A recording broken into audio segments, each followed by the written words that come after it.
hello there. It's your girl, Valerie Mason Chase. I got my cookie man here with me, and we are blessed to have. I'm trying to talk. Delayed reaction. We are blessed to have 4 members of our esteemed, awesome, fantabulous panel with us this evening. We have Nicole Brown Young. Everybody give a shout out to Nicole. We got Miss Carmelita Hale, all the way from Georgia. Okay. We got Jacqueline Lawrence from Staten Island, New York. And our baby boy, our youngest child, our youngest son, Jonathan W. Chase, Esquire.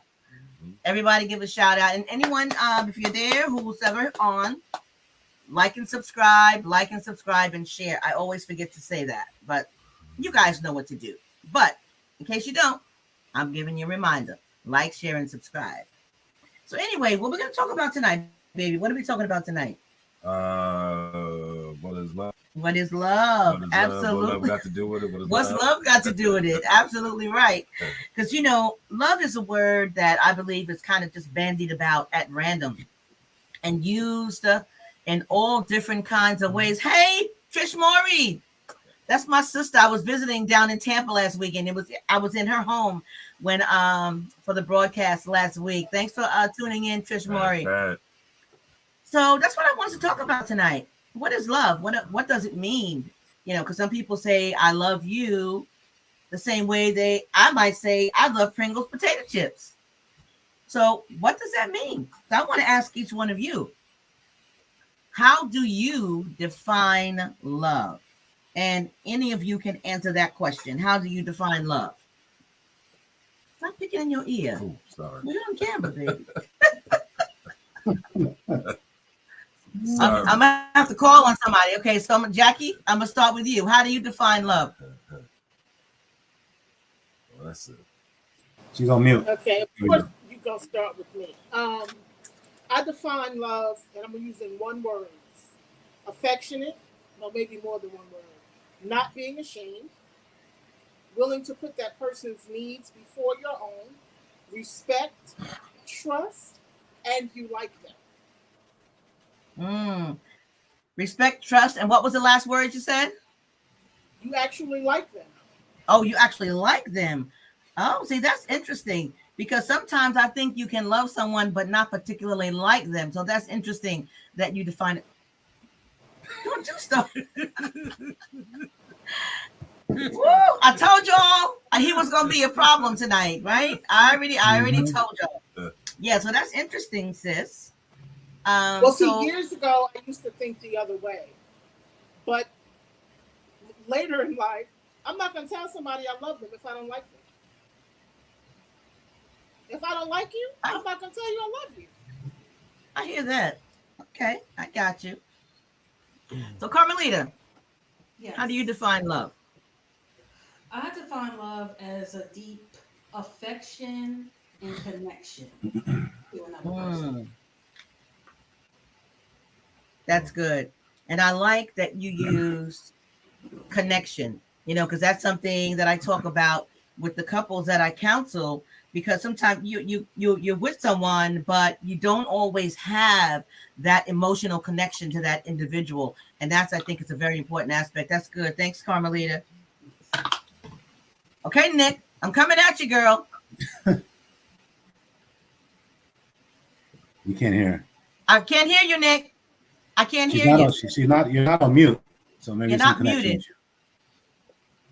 There's something going on. I heard you earlier. Now she's frozen. No, we can't hear you. I'm gonna go. Yeah. Try going out and coming back in, Nick. Okay. So, John, I'm coming to you. Okay. So I'm going to be a difficult one and say I can't necessarily define it because it's one of those things you can't really put into words. But I'll use an analogy, though, is there's some old Supreme Court case where they were dealing with like what the definition of obscenity was. And a Supreme Court judge said obscenity is one of those things that you can't define it, but you know it when you see it. Yes. So I think love is kind of like that, where everyone's going to use different words for it, but when it comes down to it, you know it when you feel it. I think that's how I know it. It was a feeling I had. You can't really put it into words. Obviously, there's some affection, there's compassion, there's relationship, there's some degree of sexual attraction involved almost all the time as well. It's all of those things, but at the end of the day, on an individual level, you know when you love somebody, and that's really what it boils down to. It's a feeling that can't really be boiled down to just a set of words, I think. Okay, that's interesting. And I remember that that court case that you're talking about, and about obscenity. It is hard to describe because sometimes it's very subjective. Exactly. Obscenity, just like love, is very subjective. Yep. Yeah, very good. Nick, try to say something now. See if we can hear you. Can you hear me now? Yes, I got you. Go ahead, sis. Okay. I'm sorry if I'm a little distracted. I got two little kittens that won't leave me alone. They're driving me crazy. Okay, love is an action word. When I first saw your question, I was thinking, what is love? When I love something, I'm intensely attracted to it. I want to make it better. I want it to stay. I want it to bring me joy. I want to help it. So I was like, when I love something, or, with food, a person, an activity, or something that I'm really attracted to, I really want to do it all the time. I really want to get joy from it, and I really want to help it get better and make it grow and flourish. So, and I feel like if somebody pours into you, they want the same thing for you. They want you to grow and flourish. They want you to have joy. So when you love something, it's pure joy. I got you. That's good. It's interesting how with all four of you gave different answers. What do you think about that, babe? I would agree, because I'm thinking, actually I was going to go back and forth. Some of these answers sounded like almost being in love, but we're going to stay on what is to define what do you personally define as love. And I could think about my sports. I have such a passion for them, especially when I was playing. And it was like I would almost do, because we don't see nothing. No, baby, don't worry. They could be seen and heard. I would almost do anything to participate or make sure I was available. Yeah. Because I felt if I didn't play, I was losing something. So I had such a love for basketball. Do you love me like? Well, see, that's the question number 3, babe. See, because for you, some days I love you, but I ain't sure I like you. So, likewise. But see, when you're talking about, that's funny that you kind of segued in. I was wondering what is the real difference, because we could talk about love. You can love a whole lot of things and a lot of people. But being in love to me is we're not there yet. See, well then you shouldn't ask me if I love you. But yeah, I do love her, because I think love and like for me kind of go together. Okay. Yeah, like I could be. I don't like you for the moment because you make me mad. Yeah, but that doesn't last long. Of course, babe. I'm here, right? I'm here, right? So again, I define love as a desire to want to do something, whatever that something in that gives you joy, happiness, whatever it is. Yeah, it's a desire, and you sometimes you do some crazy things for that love. I got you. Yeah, that makes sense. Hi, Vanessa. Thank you for being there. And I'm sure Eric is there also, because I'm sure he's right beside you. Let me see what Vanessa said. She said, "What is love?" She said, "Baby, don't hurt me. Don't hurt me no more." Who sung that? That's a song. I know, "Baby, don't hurt me." Yeah, it's one of those 90s songs. No more. Yeah, those are lyrics to a song, but I can't remember who sang it. If you remember who sang it, Vanessa, write it in the chat. And anyone who's watching, feel free to offer up comments. If you have any questions, we want this to be as interactive as possible. And of course, if you haven't already done so, please subscribe, like, and share. So, there is a passage in the Bible that's known as the love chapter. That's 1 Corinthians 13. And I'm going to read it. And this is the New King James Version. And it says, Love suffers long and is kind. Love does not envy. Love does not parade itself. It's not puffed up, does not behave rudely, does not seek its own, is not provoked, thinks no evil, does not rejoice in iniquity, but rejoices in the truth, bears all things, believes all things, hopes all things, and endures all things. So, with that in mind, I want to ask, how does, if at all, your definition of love differ from how it is defined and or described in that particular scripture?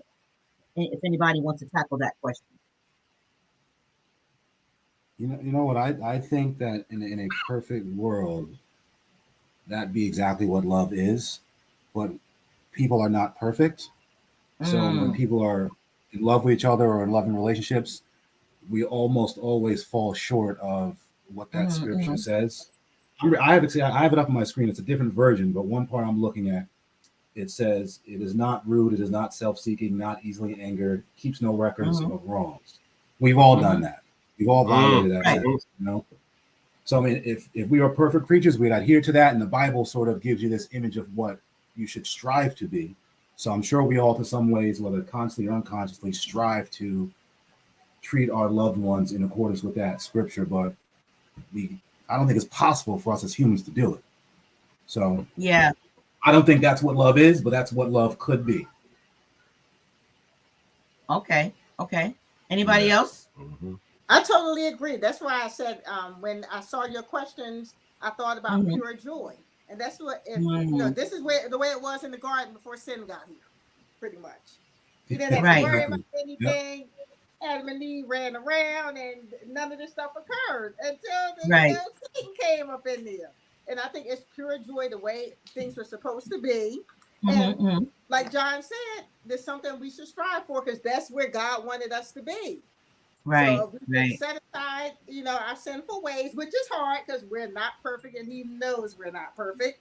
In the perfect world, this is what He wants us to be, and we should try to get back there, back to the garden.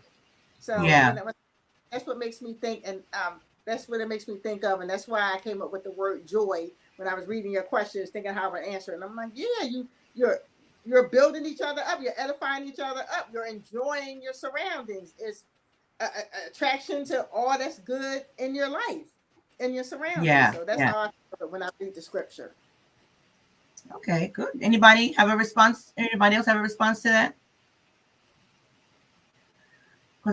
Now, I also agree with you, Jono, because I think that is ideally what love should look like.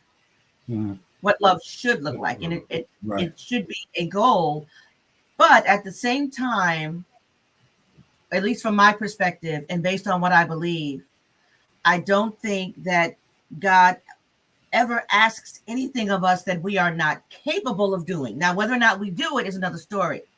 However, I don't believe that He would ask that of us if we were not capable of it. So I think we can love like that. But the fact that we are human, and because of human frailties and all the other stuff that has gone on in our lives, especially as we get older, I think that makes it difficult, but not impossible. Oh, go ahead, baby. I think it's, me personally, I think it's impossible for us humans to adhere to every one of those things that John read.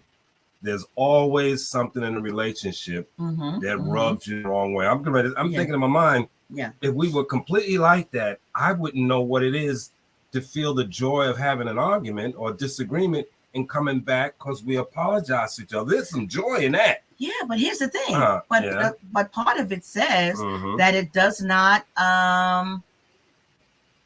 it doesn't keep any records of wrongs. So it still falls into that. If you have an argument and you come back and you say, you know what, babe, I was wrong. I am so sorry. Will you forgive me?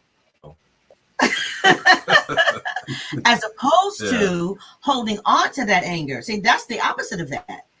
Holding on to the anger and holding it against that person, holding it over their head and just bringing it up over and over and over again. So in keeping with that scripture, you're not keeping any record of wrongs. You have this disagreement, you have the argument, and you are accountable, offer an apology, ask forgiveness, and move on, and it's over. So, from my point of view and my perspective, I think then that we have lived up to that scripture, because in any relationship, there's going to be conflict. Conflict is unavoidable in every relationship, whether it's a romantic relationship, a family relationship, a friendship, whatever it is. There's going to be conflict somewhere. So anybody? No, what I thought of when Frank just said that, I was thinking, I love my children. They drive me crazy, but we all love our children. But you know what? The way my mom raised me was, no matter what I did, but if we were fortunate to say another day, we opened our eyes the next day, I give them a clean slate. I told them that all the time. I don't like what you did, but I love you enough to give you a clean slate every day, because God gives me a clean slate every day. So, absolutely. So, that's what Frank made me. Why I keep messing up your sons? But I thought about it, I said, yeah, I love my kids. They drive me crazy. Sometimes I do want to break from them. I want to stay mad at them because I need a break. But I love them enough to say, you know what? I forgive you, and this should be my rule book. This is what I should go by. And because God gave them to me, and I do love them, and He pours in my heart that I'm supposed to love them that way. Because I think it comes from God to love them that way. Because I want to strangle them sometimes. Absolutely. I love them enough no matter what they did. And no matter what. God loves us no matter what we do. He forgives us and say, you know what, dust yourself off and try again. And that's the pattern that He put in my spirit. That's what I give to my children. And they're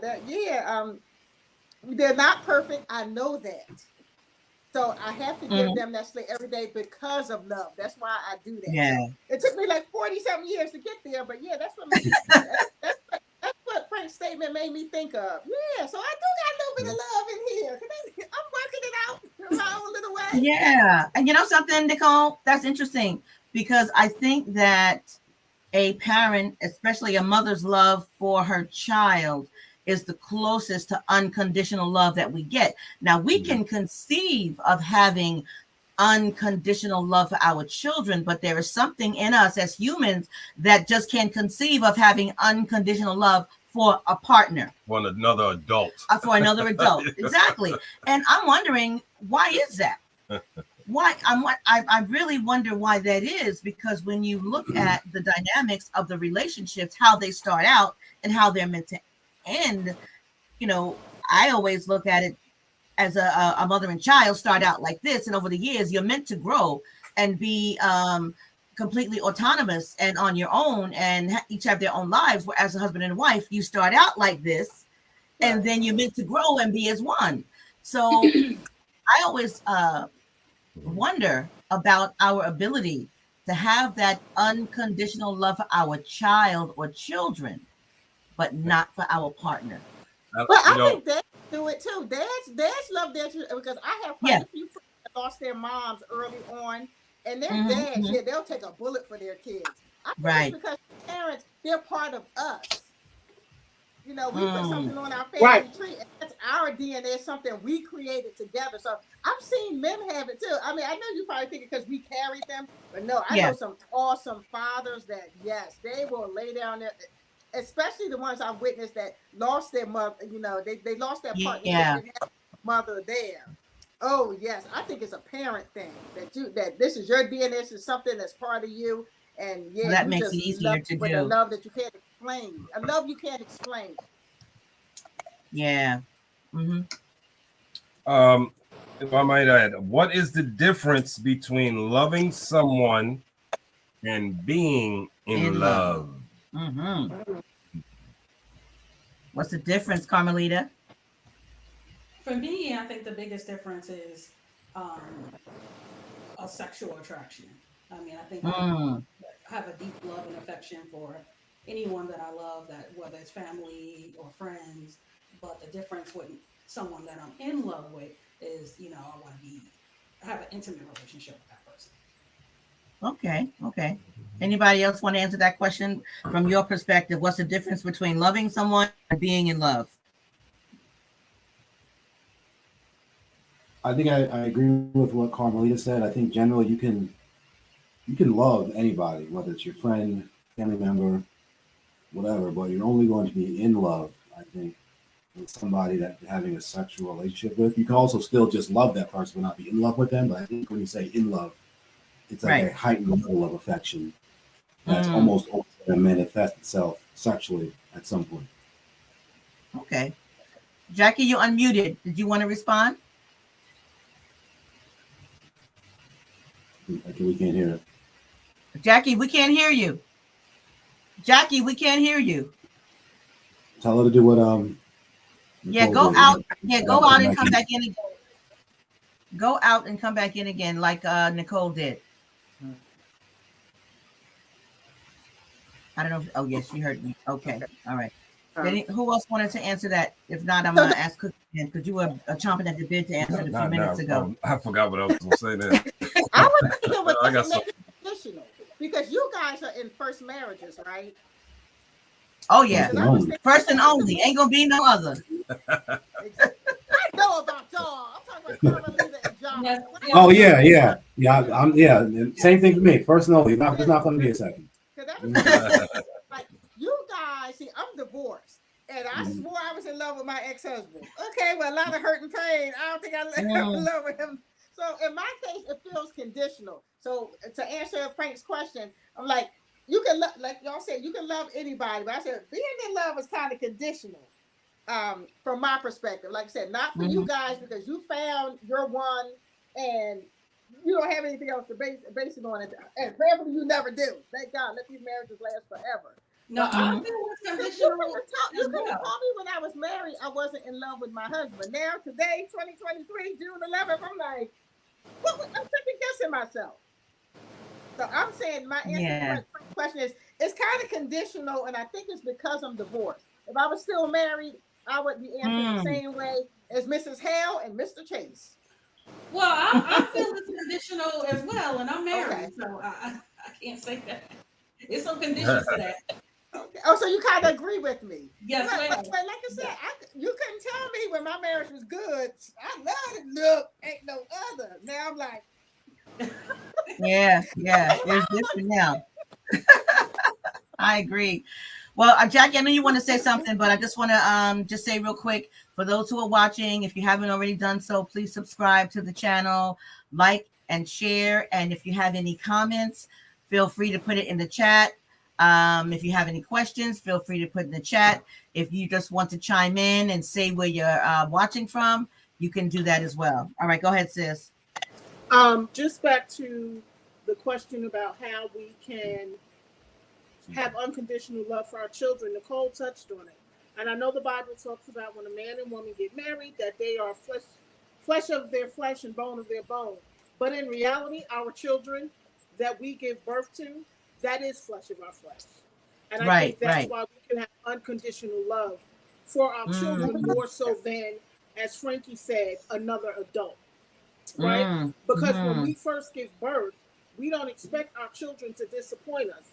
And even when they do, we still love them. When an adult disappoints us, because there's a different set of standards and accountability that we have for an adult than we have for our children until our children become adults. Right? The second thing, what's the difference between loving someone and being in love? If I'm in love with someone, I'm going to put you before me. Not just your needs, but your well-being.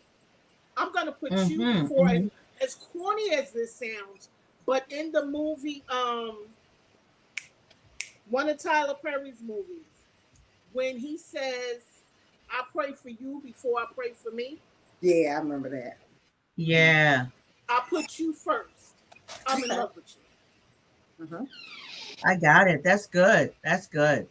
All right. Babe, you remember what you were going to say earlier about love versus being in love? No, but I can simplify it.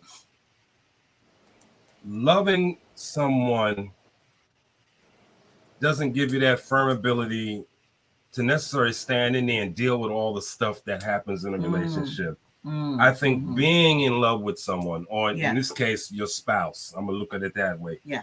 gives you that ability, that shield, that desire more than anything else to endure.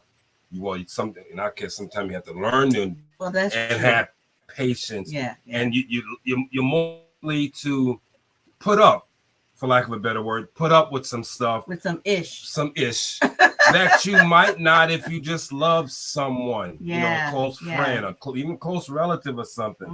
I think being in love just really gives you that desire, that want, that strength. Like, you know what? This is the person I'm in love with, and I'm gonna do what I need to do to make this situation right. It's good, baby. That was all right. Yeah, you got points, baby. So obviously, I want to shout out my sister Hattie. Hey, Hattie, Teresa, hey, Hattie. Thank you for watching. Yeah, go ahead, baby. Go ahead. While I was reading this, I was wondering, can you also be in love, not at the same time? With different people? Two people. And I guess that can happen. Because obviously, if you're married, like Nicole was, and you get divorced and you meet someone else, so you can be in love more than once. More than one. Absolutely. Absolutely. Some people have said that they are in love with two people at the same time. Personally, from my own perspective, I'm not so sure that that's possible. Now, can you love can you love two people at the same time? Yes, but being in love with two people at the same time, that I'm not so sure about. Now, obviously, all of you have been in love at some point. How did you know that you were in love with the person that you say you are or were in love with? How did you know? That person's happiness, their comfort was more important to me than my own. When again, I'm a romantic, so it may sound corny. When that's the first person I think about when I wake up, and that's the last person I think about when I go to bed at night. When I actually would look forward to not just seeing him, but hearing his voice on the phone. Like his number would pop up and I would get giddy. Unfortunately, though, and this goes back to what you just said, sis, people will say, I think this is my belief, people will say that they're in love with two people at once. I think that you may have been in love with someone, but because of all of the foolishness and the craziness that you went through, you fall out of love with them, but you still love them. And then when that other person comes along, you fall in love with that person because your needs are being met as well as you meeting their needs. And I'm not talking about sexually. I'm talking about intimacy. Yeah. I'm talking about friendship. I'm talking about genuinely just caring one for another. Okay, that's good, sis. Anybody else? And Sister Hattie said she knows because she didn't want to lose him. And she said, say that, Jackie. She's co-signing what you just said, sis. All right, go ahead, Nick. Yeah, I was going to say, I was going to steal Jackie's thought too. I totally agree when she said that you put their needs above your own. You love that person. You want to build them up. You care about everything about them. You wake up thinking about them. It's like you in the marriage when you become one. Somebody come for your spouse. Oh, they about to die because their well-being you put before your own. You are a team, and that's what's that 3-chord? It can't be broken. When you get like that. You really love that person because nobody's coming in between that, including the children. Because I had to tell my children too. I was like, there's things because my kids when I got divorced, they I can't believe you don't understand what the wife. I'm a wife to your father. You never understand that till you become a wife, and you're not gonna understand the young marriage. Same thing. Right. You know him as a father.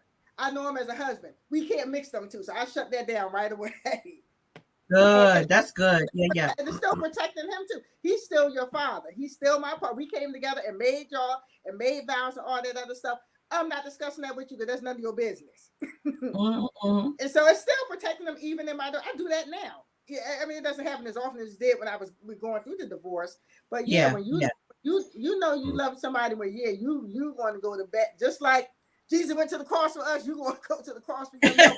You know they right. And sometimes even when you know they wrong, that's my boo though. Don't come for my baby. You already know you love that person. You want the best of them, and you are going to protect them at all costs because y'all are in it together. And you feel that we're in it together. And we're doing this life together. I love you, you love me, and let's do this because all those things in 1 Corinthians, we gonna suffer long together. We're not gonna keep records of wrong. We're gonna do that together. So that's how I feel. You know, I was serious when I was a good wife. I was a good wife. I was serious. I hear that. I'm serious about them vows. I meant what I said on March 24th, 1994. I meant it. and marriage is good. It's a good thing. So send me another husband, y'all. Where y'all you people? Where y'all single friends at? You know I love. Let me let this. I know, sis. Don't worry. He's out there. He gonna find you. You know what the Bible says. The man who finds a wife finds a good thing. He gonna find his good thing. Just be patient. He gonna find you. That's right. John or Carmelita, did anybody else have a answer to that? How did you know that you were in love? For me, I go back to my definition of love, which is a deep, affection and connection to someone. And my relationship, if my husband was here and you asked him, he would say it's love at first sight for him, but it definitely wasn't for me. And so I feel like, I really knew I was in love really like 10 years into our relationship, closer to the time when we got married. And that's when I felt that deep, connection, affection, happipiness, and feeling like, I want to spend the rest of my life with this person. Like I can't live without them. This is, it brings me joy. And, in some of those beginning years, that was not what I was feeling. So, I didn't really realize that until a couple of years ago when someone asked, when did you know you were in love? And I was like,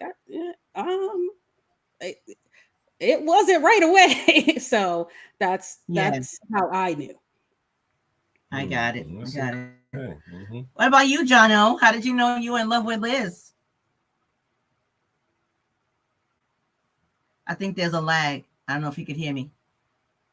John, can you hear me, son? No. He's frozen. Oh. Can't hear you. Can't hear you.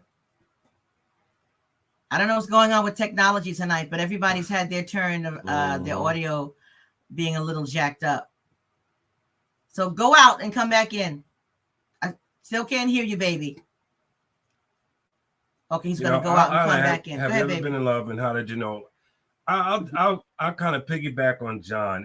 It was just a feeling. I've always described our story as seeing you in the club, and you were just sitting there, and it just seemed like within all that noise and all that chaos. When I looked down, all I saw was you. And from there, we developed things. But it's a feeling you just can't describe. I can remember thinking back now, coming to see you, or you coming to see me, and taking Jackie and Duke to Prospect Park. And I would get nervous, or like you said, when I was with you guys collectively like that, I got such a sense of pride. So just like John said, you might not be able to verbalize it, but I knew it within. Especially, I'll share this little story now. Oh God! Of course, me and Val met at this club called Broadway International. Blah blah blah. My friends full force performing, and I met her the second night of me being there. Right. Of course, the first night I met someone else, right? But it wasn't that kind of meeting. But I still met someone. Yeah. So how I knew that Val was the one? She came to visit me. I still lived with my mother. And she came to visit me. Didn't call, just showed up. But I was glad to see her. Don't get me wrong. Wow. Hey, great. But then we talking and laughing, and I messed with her. I said, you made a joke babe, about it. Listen, babe, you got to go because my other girl's coming. You got to leave. Next 5 minutes later, the bell rings. Doorbell. I'm like, okay. Open the door, and it's the woman I met the night before. And Val got like a woman would. Oh, really? And left out of there in a huff. Now, my mother's knocked out on the couch. Val's leaving.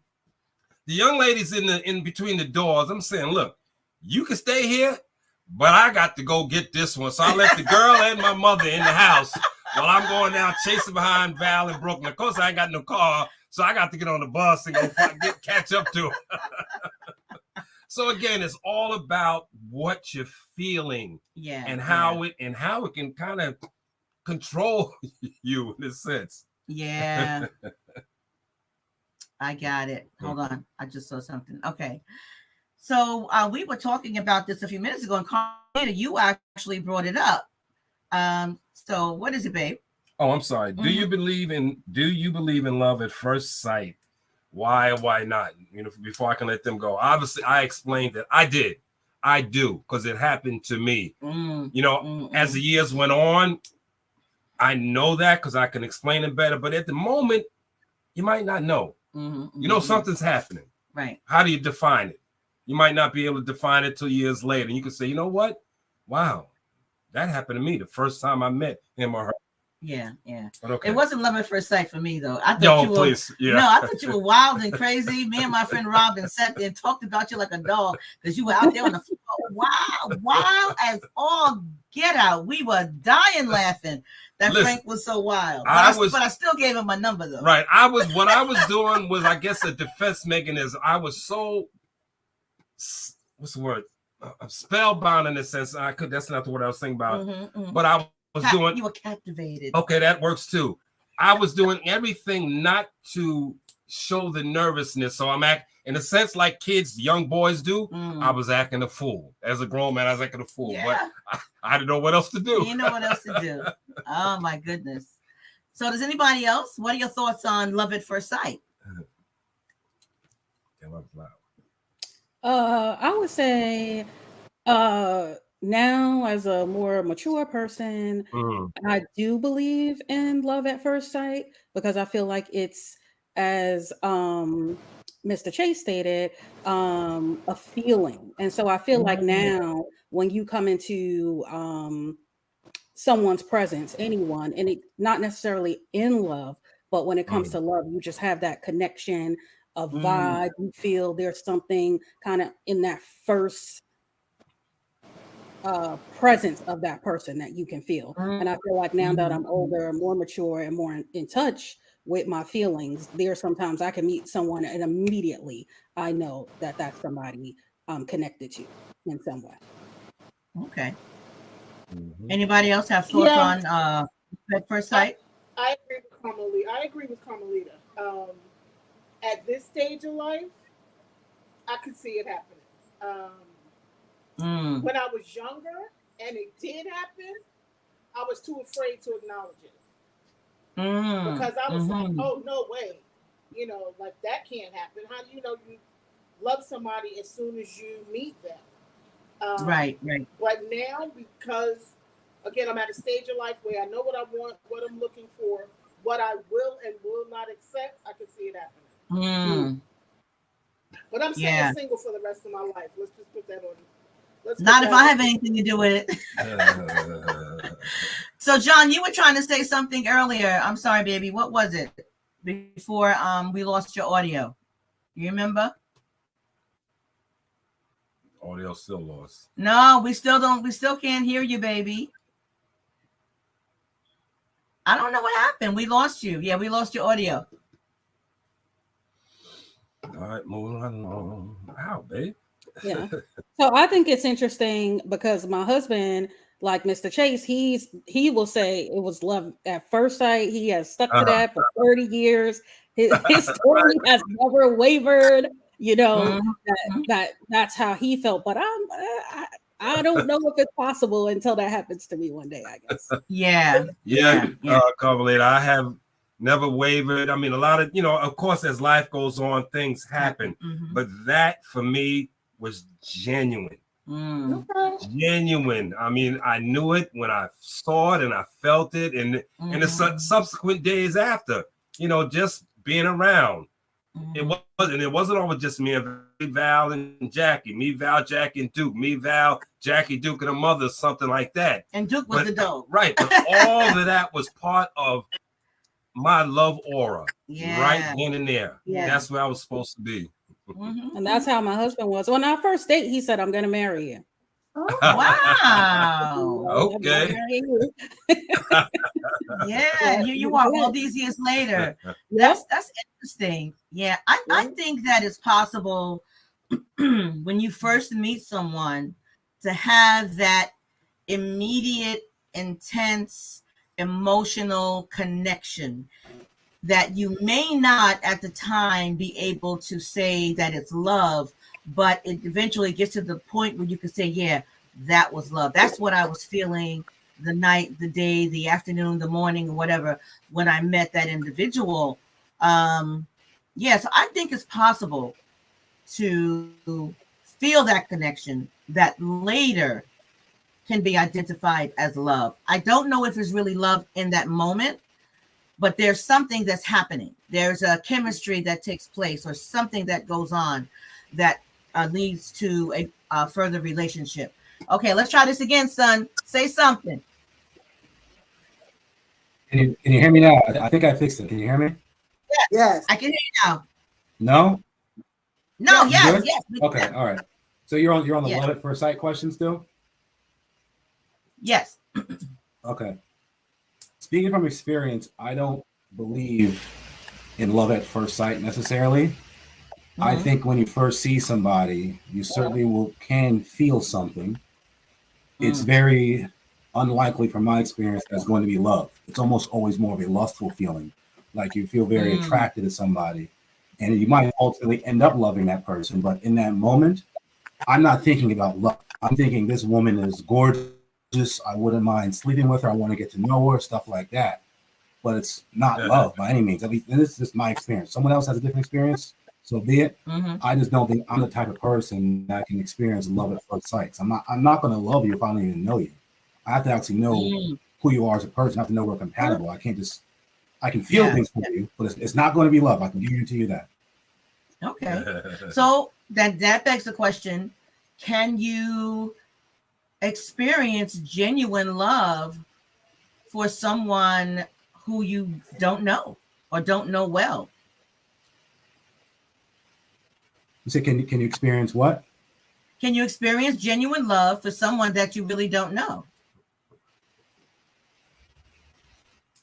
I can't personally. Somebody else might, but I don't think I can. I thought about that question because, when you first, for the first 6 to 8 or 9 months or so, you have not met the real person yet. And after 8 or 9 months or so, when you finally do meet the real person, because nobody can pretend but for so long, eventually they're going to reveal their true colors. So I'm wondering, let's say for the first 8 months, you thought this was the person you loved, you had experienced love for them, you thought you were in love with them, but then when they show who they really are, your feelings for them change. So was that genuine love before you got to really know the person? I'm just curious. What are your thoughts on that? For me, that's why I say I'm not in love, because I'm waiting for that person to show up first. Show up. Yeah. So, no, that's why I don't. Where my husband says, "Oh, he was in love on day one." I wasn't. I was, in observation. So, when I fall in love with that person, then I feel like I'm really, now I know who that person is. The representative has left the building. The real them has shown up, and now, now I love you. Yeah. But if I can ask commonly the question, and if you're in observation mode, I mean, isn't it something you're holding back if you're so busy anticipating the real person to drop, or you're watching all the time? You have to be, my opinion, don't you think you have to be holding something back? Yeah, you're holding. Yeah. I would say in my case, yes, like I'm reserving sort of my getting too deeply into something until I feel like it's a good fit for me. Yeah, and I guess that makes sense. Because that's self-protective, I guess. I'm sorry, say it again. I'm sorry. Self-protective. Yeah. Yeah, that kind of makes sense because if you invest too much of yourself, your time, your love, affection, and all that in someone who has not revealed their true self yet, it could be hurtful when the real person does show up and you say, oh my God, I didn't know she was like this. I didn't know he was like this. And now that you see them, it's not someone you want to be in a relationship with. Well, are you explaining that to the person? If we're in a relationship for 10 months, 12 months, and you're sitting back watching me, observing and everything else, and can it become hurtful for me if I feel you're not loving me? Not really, because if you're gonna still be the real you, I would love you. But if you're gonna turn out to be an a-hole, it's adios. No, I don't mean that. But after a year, I might feel like, wow, she's not showing anything. It's not going. I need to exit. Now you might have hurt that relationship. It's not that, I'm not showing anything. Like, we're dating, we're getting to know each other, we're spending time together, we're doing things. The relationship is progressing, but that deep love, maybe for me, is not there yet. It's not there. Okay. We're still moving forward in the relationship. Oh, excuse me. Right. Got it. Pardon me. Yeah. So do you believe that love is the most important ingredient that's needed in a romantic relationship, partnership, marriage? Why or why not? Is love the most important? I was listening to, I don't know, a podcast or something, and I heard them say, love is not the most important thing. Commitment is. If you're committed to a relationship, the love will come and go. But if you're committed, the relationship will work. But I feel like when it comes to a romantic relationship, a marriage, to me, there has to be love. As a number of you stated previously, sometimes you don't like that person, but underlying there always has to be love, in my opinion, for there to be a healthy, positive connection. If the love is not there, but you just committed to stay miserably together, I mean, what are you really doing? Or are you just committed to a cause, but there's no love? Sometimes I do think you can fall out of love, but the goal is always to, get back into that swing, to have happiness. Okay. Anybody else want to respond to that? You're referring to a romantic relationship, a marriage? Yes. Yes. Right? Okay. So I think that love, commitment, trust, and respect all has to be tied in together. I don't think that without all four components, you're missing something. Because think about it. People tell their dog, I love them. People are committed to their dogs, right? And they trust their dogs not to bite them. But you pull on that dog one too many times or treat that dog bad one too many times, that dog will turn around and bite the out of you. Yeah. But in a relationship, it has to be mutual. It takes two.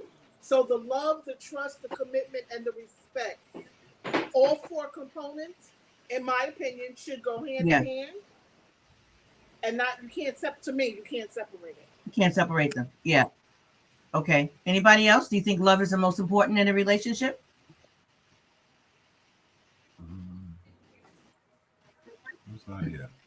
Nicole or John? Can you guys hear me? I'm going to try to answer without my connection time. Yes. Yeah, we can hear you, baby. Yeah, are you able to hear me still? Yes. Okay. Yes. I do think it's the most important. It's obviously one of many ingredients necessary in a marriage relationship.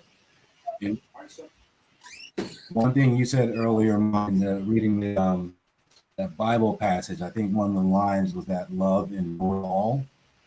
And that's why I think it's so important, because you can go through your ups and downs, have your trials and tribulations, and you are loving each other and in love with one another.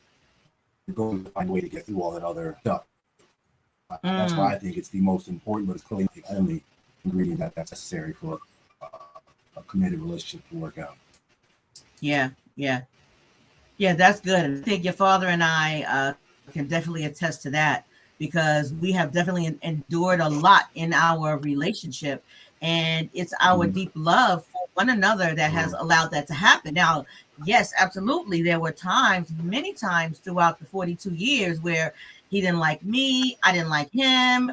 There were times when I felt like I didn't love him no more. He felt like he didn't love me anymore. But I don't know if I ever really didn't love my husband. I think I was just so pissed off. I was trying to convince myself that I didn't love him anymore because I didn't think the relationship was going to be successful. But I believe that at the core, at the very center, there must be some love. And also what Carmelita said, I agree with that. Level of commitment has to be there, because without that level of commitment, when times get hard and when the difficulties come and the relationship is challenged, it's so easy to walk away.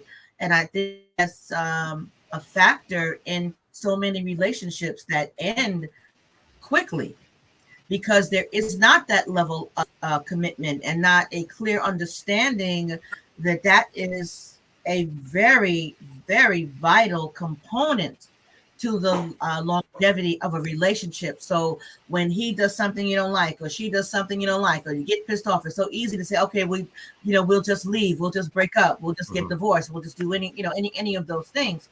But when you are committed to someone as well as loving them, you can go for the long haul, and like John said, endure a whole lot that you would not otherwise be able to.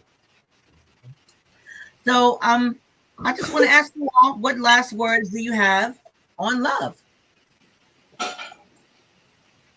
What last words do you have on love? Hey, Dr. Danita. Oh, yes, that's so true, Dr. Danita. She said when times get hard, love becomes a choice. That is very, very true. Very, very true. Yeah, because you got to choose to love that person. And that means you can make a different choice, but you can also choose to love that individual. So what last words do you have? What do you like to say about love or being in love or anything? It's got everything to do with it. Jackie? I believe in love. I love love. I'm a romantic at heart. And I love love. I love to see people express love to one another. I know a lot of, today a lot of people don't like, what do they call it, PDA? I love that. I love to see people show love to one another. And so to anyone who is in a relationship, who is married, never be ashamed to let the world know that you love your partner. Never be ashamed. I'm talking about just walking down the street holding hands, or just having your arm, around one another. Or men, when you're walking down the street, walk on the outside, put your woman on the inside. Little things, that just lets your spouse, your partner know that you love them. Like I said, I've resigned myself that I may be, I don't care what my sister says, I may be single for the rest of my life. But if God says otherwise, through failed relationships, I would never ever have a problem letting the world know, pretty much, that I love my partner, that I love my spouse. So I think love is real. It is a commandment. God is design. I don't believe it's for us to be alone. I believe it is His design, and we make a choice. But if you are in a relationship, show affection, and never ever be ashamed to show it. I agree with you 100%, Jack. Showing in actions. That's right, Sister Hattie. Anybody else have anything? Oh, go ahead, Nick. All right. I mean, I'm to quote the Beatles, all you need is love. We're here for love. We come from love. You can't do life without community. We all need each other. And like I said before, it's the intense joy things that make you happy, you love. You love your spouse, you love your children, you love your life, you love who you are. And that leads to once you get to know yourself and know who you are and whose you are, you love yourself and you can do life. And God is love. Yeah. So I just need it. I believe in it. I love doing it. It impacts my career. I love what I do. That's why it comes so easy to me. And that's why I can have a good day. You know, this is an awesome topic because if we all could follow that First Corinthians to the best of our ability, because again, where nobody's perfect, we can do that. I think we'll all be okay. That's the way I live my life. Yeah. So I believe it. I love this topic. Praying for everybody that if you don't have love in your life, find that community that you need, because you were put on earth for a purpose. You are valuable, and I love you. I love you, Nick. Okay, anybody else? John, Carmelita, you have any final words about love? I don't, nothing in particular. I know it might sound cheesy, but I know there's a quote that says "Love conquers all." I think that's true to some extent. I think you can find around you, you'll be okay. You can get through almost anything. Yeah.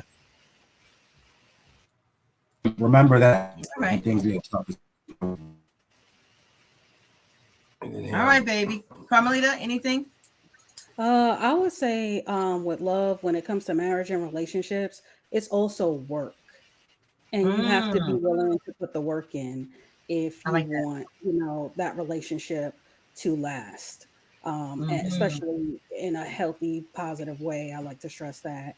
A lot of my friends, I see when they get into relationships and they're in that in love phase that, you speak of, they're willing to work at it at that time. But then when sort of those butterflies, leave, or you start to, have children and, life gets in, jobs, careers, what have you, people don't put the same work into those relationships that they once did. And that's a lot of times why they fall to the wayside. So I would encourage people to, work at it, check in with each other.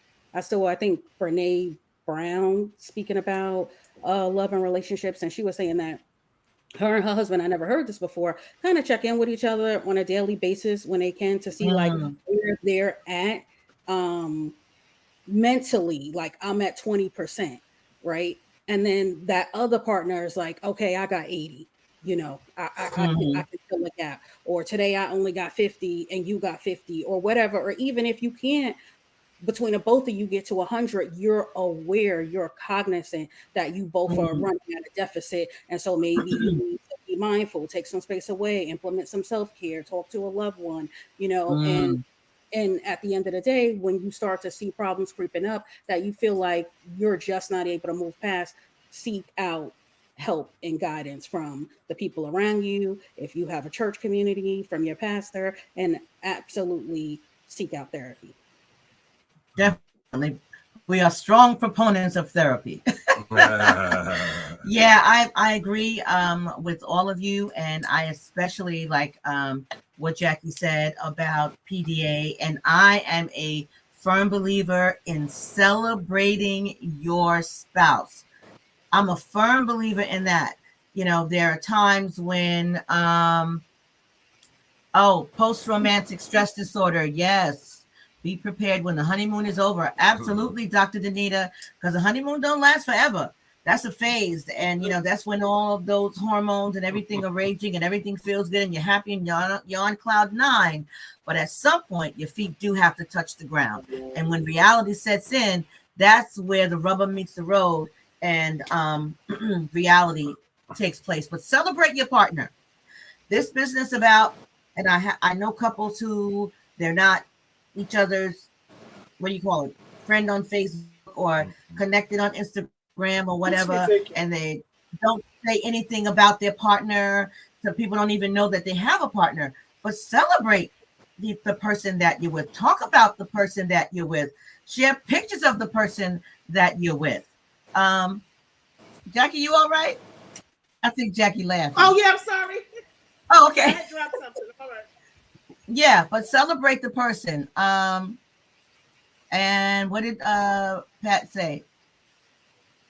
Oh, she saw the post you're talking about.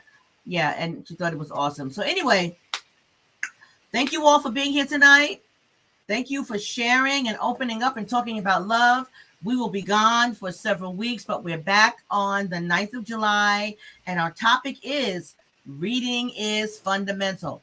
I have 2 authors of color who have written children's books. So they're going to be on and talk about their books. So make sure you tune in and listen and support those 2 authors. That will be back on this July 9th, and it is Reading is Fundamental will be our topic. Okay? Love you guys. Remember, subscribe, like, share. Have a great night. Thank you, guys. Thank you. Bye.